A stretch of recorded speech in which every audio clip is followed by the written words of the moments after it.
ભાઈ આજે તો રામચંદ્ર ભગવાને રાવણને વધ કરીને આપણે હિન્દુ ધર્મની સંસ્કૃતિને આગળ વધારી હતી. તમે જે બોલવામાં બી ધીમું ધીમું બોલો.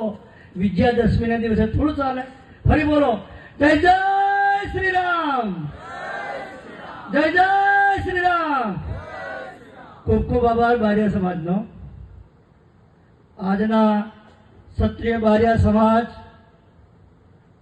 યુવા સંગઠન, હવે તો નવું શબ્દ બોલું, કદવાલ તાલુકો બારિયા સમાજ, એ ઉન્નતિ કરવા આજે દશેરાના દિવસે કદવાલ તાલુકાની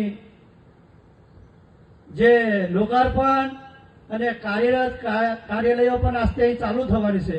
એ સમયે આપણા બારિયા સમાજના સંગઠિત યુવાન કાર્યકર્તાઓએ આ કાર્યક્રમનું આયોજન કર્યું.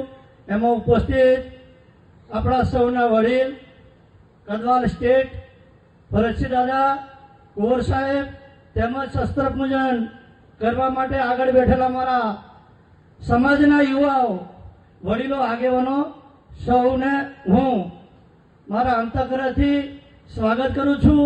સાથે સાથે એક કહેવાનું મન થાય કે આપણો સમાજ થોડો કુરિવાજ અને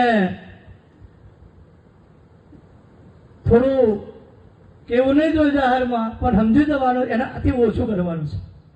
રકમ ભાવ વધારે કરો, આપણો સમાજ વધારે ઉન્નતિ કરે, પણ થોડો નશાની બાબતમાં આપણે કાળજી રાખીએ તો આપણું જે યુવાધન છે, સામે પહેલું મોટા ભાગના યુવાન મિત્રો છે, મેં તમને હાથ જોડીને વિનંતી કરું દશેરાના દિવસે કે તમે આપ નશાના રવાડે ચડીને આપણો સમાજ, આપણી નવયાન બેટીઓ, વહુઓ, એનું જરાક બાળકોનું બધે ધ્યાન આપીને રક્ષણ કરો.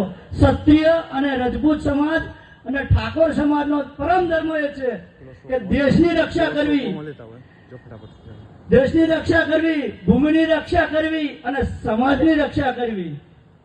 આપણે બધાએ સમાજ, દેશ અને વિસ્તારની રક્ષા કરવાની છે. તમે એક એક ઇતિહાસ જુઓ. રામચંદ્ર ભગવાનનો જન્મ થયો તો રજપૂતોમ થયો, રામદેવજી મહારાજનો જન્મ થયો તો કઈ થયો? રજપૂતોમ. ક્ષત્રિયવીર ભારતીજી મહારાજનો જન્મ થયો તો રજપૂતોમાં. આપણે બધા પણ કઈ ભૂમિ પર અનેક માતાઓના કોકે આપણે બધા તમે મેં જન્મ્યા છીએ. આપણી માતાઓનું જે ધાવન છે ફેલ ન જાય. એટલે આજે ફરીને પણ તમને કહું, નશાથી મુક્ત થાવો, આગળ વધો.